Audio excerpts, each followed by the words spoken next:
Hi everyone! Today we're going to be crocheting this very simple wall art piece as a part of our wall art series. So if you're interested in the tutorials for the other pieces of wall art in this series, then you can check the links in the description. And this is just a 6-inch embroidery frame, and this is just the inside of it. If you're interested in working with the other half, check the links in the description. And I am working with the Lily Sugar and Cream, a size 4 medium weight cotton yarn, but you can use any size 4 medium weight yarn that you have. I'm also going to be working with a size H or 8 or 5mm crochet hook. And we're going to begin by attaching the yarn to our crochet hook using a slip knot. So to begin, we want to place single crochet stitches around our embroidery ring. So to do that, hold on to your tail while you place your first single crochet stitch. And we're going to do that by inserting our crochet hook in our embroidery ring and then yarning over and pulling up through the ring like this. Then we want to yarn over and drop our 2 loops. And it helps to sort of tighten up that first stitch because it can get really loose.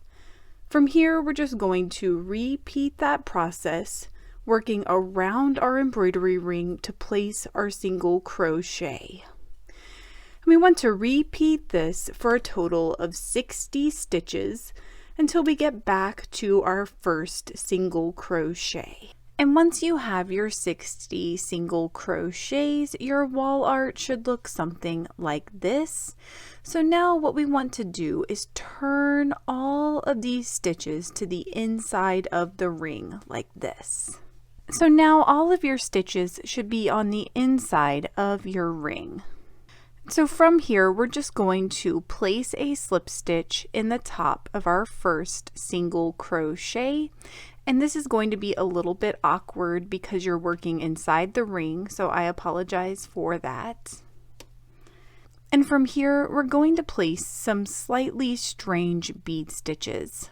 So we're going to begin with a chain 2.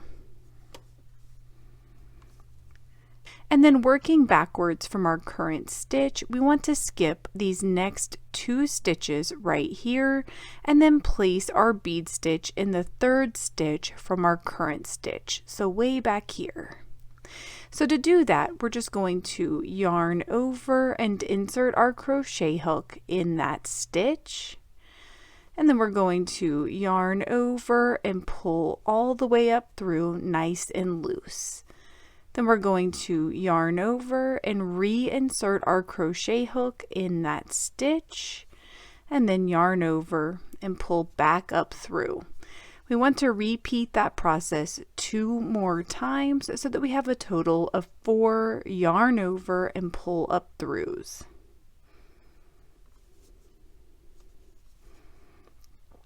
Once you've yarned over and pulled up through 4 times, then you're just going to yarn over and drop all the loops on your crochet hook, and then place a chain stitch to complete your bead. And from here, we're going to skip our next 3 stitches that we have not already worked in, and then place a double crochet in that 4th stitch.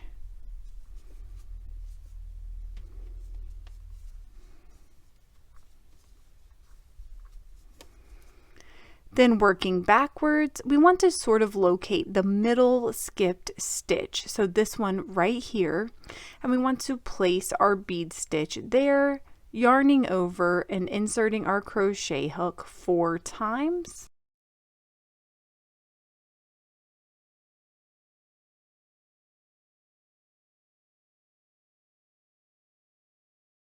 Then once you've yarned over and pulled up through 4 times, then you're just going to yarn over and drop all of the loops on your crochet hook and then place that chain stitch to complete your bead.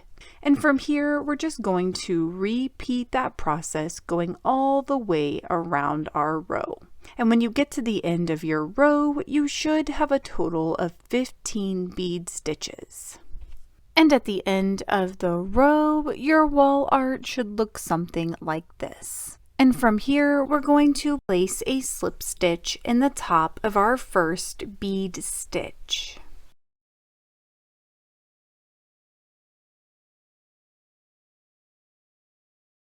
And from here, we're just going to cut and tie off our yarn.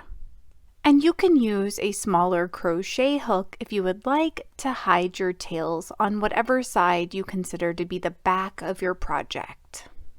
And after you've hidden your tails, you can space out your single crochet stitches if you would like so that they look a little bit more even. Thank you so much for working with me, and I hope you have a wonderful, awesome day. And don't forget to check out the other projects in this series.